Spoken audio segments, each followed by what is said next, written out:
Genesis chapter 9, verse 2. We're continuing in the post-flood account. The prior verse, God gave Noah as the federal head of the new humanity the command to exercise dominion over the earth, and now we're going to, in a sense, see the response.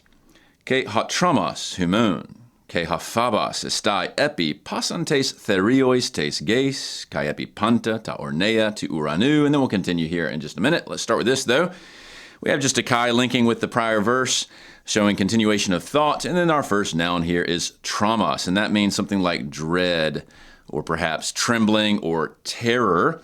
Now, what's interesting is that you have this genitive plural second person pronoun, so you might think it's something like your fear, if it's saying, look, it's or y'all's fear, if you will.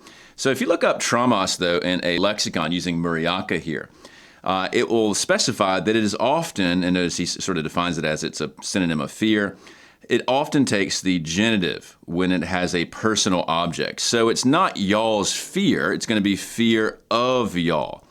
That is, fear directed towards you all, namely Noah and his descendants. And so that's an important thing to note.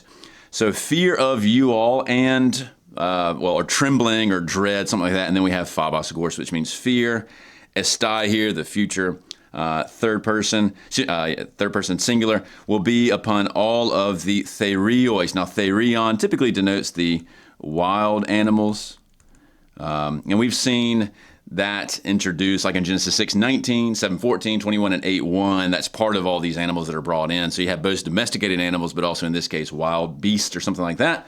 So upon the beasts of the earth and upon all the ornea here, orneon is bird, so this will be birds, plural, of heaven. Then we continue on. Okay, epipanta ta kenumena epites geis, kai epipantas tus ichthuas tes thalases, hupokeras humon dedoka. So obviously with these first two lines with the linking kais, we're just continuing the different parts of creation that will have this trembling and this fear of Noah and his family. So it's going to be upon all. So we've seen that pattern already. Now in this case, instead of a noun, we have a substantival participle, and it's going to be accusative plural neuter, present middle participle from kineo, which means to move or perhaps to crawl. So this is all those moving upon the earth, so sort of a generic term for all the other kinds of animals. And epipantas, there we go, upon all the ichthuos. Ichthus, of course, is fish. So this will be the, fish or fishes, I suppose, depending on whether it's the collective or the differentiator of the sea. So this whole realm of creation will be under the fear and the trembling of Noah and his family. Then we have another clause, hupokeras humin. So under the hands to y'all or of y'all, dedoka. This is a first singular perfect active indicative from didomi. So under your hands I have, or actually you could probably say under hands I have given all of these things to y'all, if you will. You could probably translate it that way. Or the human could just be a weird way of modifying the cheros as opposed to the genitive. So God has given everything under the hands of Noah and his family. Now, once again, this may sound familiar. In the prior video, we looked at the connections back to the first half of Genesis 1:28, but there's some connections to the second half of Genesis 1:28 here as well. Now, unlike the prior video where we saw a near verbatim match, it's not as close here. It's a bit more of a summary.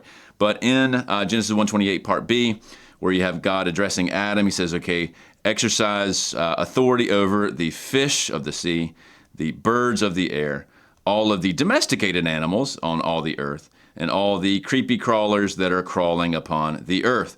So it's not exactly the same verbiage, but you do have the ichthus connection.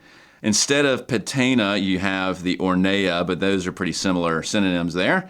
Instead of the therioi, you've got the katenon here, and then instead of those who are moving upon the earth, you have those who are kind of creepy crawling, but it's the same basic four categories. So this shows you, again, the flexibility.